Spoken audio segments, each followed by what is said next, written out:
Situation ఏమైపోయిందంటే చాలా రోజులుగా ఇలాంటి ఒక రూమర్ చాలా రోజులుగా నడుస్తుంది. ఇది నాట్ ఓన్లీ కిరణ్ రాయ్ బీజేపీతో పొత్తు పెట్టుకున్నాడు అనుకోండి, బీజేపీ ఏం అనట్లేదు, బీజేపీతో పొత్తు పెట్టుకున్నాడు, బీజేపీ దగ్గర ఆయన పెన్ డ్రైవ్ ఉంది, ఆయన వీడియో ఉంది, అందుకే బీజేపీ ఏమంటారు. అలాగే తెలుగుదేశం పార్టీకి 21 సీట్లకు ఒప్పుకున్న సందర్భంలో కూడా తెలుగుదేశం పార్టీకి సాగిల పడిపోయాడు, ఆయన వీడియోలు ఉన్నాయి. తెలుగుదేశం పార్టీ చేతిలో అస్త్రం ఉంది, సీక్రెట్స్ ఉన్నాయి, అందుకే పవన్ కళ్యాణ్ గారు తెలుగుదేశం పార్టీకి తొత్తులాగా వ్యవహరిస్తున్నారు.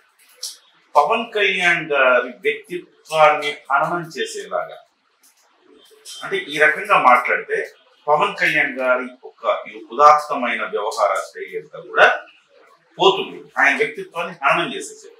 ఫస్ట్ పవన్ కళ్యాణ్ గారికి ఉన్నదే వ్యక్తిత్వం, ఆ వ్యక్తిత్వమే ఆయన బలం. ఇవాళ ఆయన 10 సంవత్సరాల పాటు సినిమాకి లేకపోయినా 10 సంవత్సరాల పాటు ఆయన సినిమాలు ఒకే రేంజ్ లో అంటే నష్టం రాకుండా ఆడుతున్నాయంటే ఆయనకున్న వ్యక్తిత్వంతో ఆయన సంపాదించుకున్న కల్ట్ ఫ్యాన్స్ అన్నమాట. ఆయన సినిమా ఎలా ఉన్నా ఒకసారి చూస్తారు. సో కాబట్టి మినిమం గ్యారంటీ వెళ్ళిపోద్ది ఆయన సినిమా. ఎలా వెళ్తుందంటే నేను ప్రతిసారి చెప్తుంటాను, మనం క్యారెక్టర్ నిజ జీవితంలో క్యారెక్టర్ నిలుపుకుంటే సినిమాలో మనం ఏ క్యారెక్టర్ వేసినా మనం హిట్ అవుతామని చెప్తాం. సో ఆ రకంగా పవన్ కళ్యాణ్ గారి ప్రతి సందర్భంలో కూడా ఈ రకంగా బ్లాక్ మెయిల్ చేయటం అనేది అలవాటుగా మారింది. అది ఇవాళ లక్ష్మి కూడా అదే ధోరణి అవలంబించింది అని చెప్పాలి. Literally it's a blackmailing. Pawan Kalyan ఇలా అంతే తప్ప కిరణ్ రాయని చర్య తీసుకోలేదు.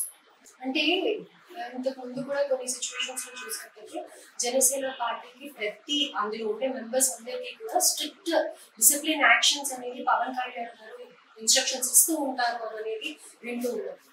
ఎవరైనా ఏదైనా తప్పు చేస్తే ఇమీడియట్ గా యాక్షన్ తీసుకొని వాళ్ళని పార్టీ నుంచి తొలగించారు.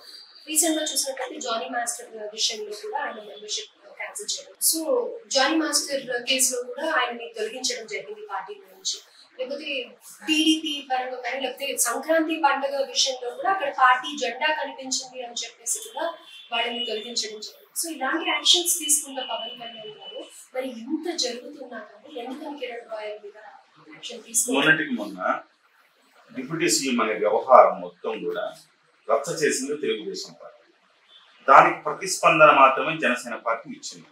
కానీ తెలుగుదేశం పార్టీ యాక్షన్ తీసుకోలేదు. కానీ జనసేన అధినేత యాక్షన్ అంటే జనసేన అధినేత బహిరంగంగా లేఖ రాశారు, ఎవరు మాట్లాడద్దు, మాట్లాడితే పార్టీ పరంగా క్రమశిక్షణ చర్యలు తీసుకుంటారు. ఇంత స్ట్రిక్ట్ గా ఉండే వ్యక్తి కిరణ్ రాయ్ మీద తీసుకోలేదు అనే కదా. అది మీకు నాకు ఇవాళ బయటపడింది ప్రియాంక గారు. అది ఎన్నాళ్ళ నుంచో వాళ్ళిద్దరి మధ్య నడుస్తున్న ఒక ఘర్షణాత్మకమైన వైఖరి ఉన్నది అక్కడ. ఇవాళ అది పార్టీ వాళ్ళకి ఎవరికి తెలియదు అంటే పార్టీ వాళ్ళకి తెలుసు. ఆమె చెప్తుంది కదా, నేను పార్టీలో అనేక మందికి చెప్పుకున్నాను, వాళ్ళంతా ఒక్కటే, నాకు ఎవరు హెల్ప్ చేయలేదు ఇది అని చెప్పి చెప్తా ఉంది. చాలా మంది జనసేన వాళ్ళకి తెలుసు. చాలా మంది జనసేన వాళ్ళకి తెలిస్తే అది పవన్ కళ్యాణ్ దాకా వెళ్లే ఉంటుంది కదా. మరి ఎందుకు ఆయన యాక్షన్ తీసుకోలేదంటే కిరణ్ రాయల్ వైపు కూడా కొన్ని ఆధారాలు ఉన్నాయి. ఆమె మొత్తం నాకు కిరణ్ రాయల్కి ఎటువంటి లావాదేవీలు లేవు అని చెప్పి ఆమె స్వయంగా చెప్పిన వీడియో ఉన్నది. సో మళ్ళీ ఇంకెట్లా ఆమె ఆరోపణలు చేస్తారు? మొన్న అరెస్ట్ చేసిన జైపూర్ పోలీసులు, ఆంధ్రప్రదేశ్ పోలీసులు కాదు కదా. సరే ఆంధ్రప్రదేశ్ పోలీసులు అరెస్ట్ చేసి ఏదో వీళ్ళు మేనేజ్ చేశారు, అధికారం ఉంది కాబట్టి అధికార దుర్వినియోగం చేసి ఈ రకంగా మేనేజ్ చేస్తారు అనుకుందాం. కానీ తీసుకుపోయింది జైపూర్ పోలీసులు. రేపు మాకు బెంగళూరు పోలీసులు తీసుకుపోతా అంటున్నారు. విశాఖపట్నంలో కేసులు నమోదైనాయి ఆమె మీద, బెట్టింగ్ కేసులు నమోదైనాయి ఆమె మీద. సో ఇవన్నీ ఒక్కసారి చూసిన తర్వాత అమాయకుల పక్షాన నిలబడతారు కానీ చీటర్స్ పక్షాన నిలబడరుగా ఎవరైనా. కానీ పవన్ కళ్యాణ్ గారు ఆడవాళ్ళకు సంబంధించి ఎవరికైనా అన్యాయం జరిగితే చాలాసార్లు మొదటేమన్నది లక్ష్మి గారు, ఆడవాళ్లకు ఎవరికి అన్యాయం జరిగినా నేను ఉంటాను అన్నారు కదా పవన్ కళ్యాణ్ గారు. ఇప్పుడు నాకు అన్యాయం జరుగుతోంది, ఈ బాధితురాల పక్షాన్ని మీరు నిలవాలి అని అంటుంది. మీరు బాధితురాలు ఎట్లయితారు? మీరు చాలా మందిని బాధించారు కదా, మీ మీద కేసులు ఉన్నాయి, మీరు బాధితురాలు ఎట్లవుతారు? కాబట్టి అది మీకు వర్తించదు.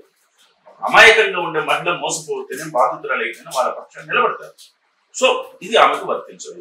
కాబట్టి పవన్ కళ్యాణ్ గారు ఇమ్మీడియట్ గా కిరణ్ రాయల్ని సస్పెండ్ చేయాలంటే నేను చెప్తాను, మీరు కొన్ని ఘటనలు చెప్పారు. జానీ మాస్టర్ విషయం చెప్పారు. జానీ మాస్టర్ విషయానికి దీనికి చాలా తేడా ఉంది. జానీ మాస్టర్ విషయంలో ఏం జరిగింది? అది ఒక మైనర్ బాలికను రేప్ చేశాడు అని ఒక పోక్సో చట్టం కింద కేసు. చాలా తీవ్రమైన అభియోగం అది. సో ఆ పెద్ద సెక్షన్ల కింద నమోదైంది.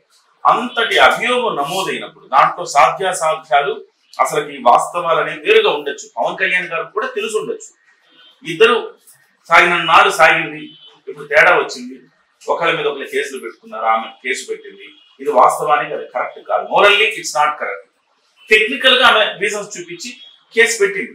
చట్టాలు కొంత ఆడవాళ్లకు అనుకూలంగా ఉన్నాయి అనేది మనందరికి తెలిసిందే.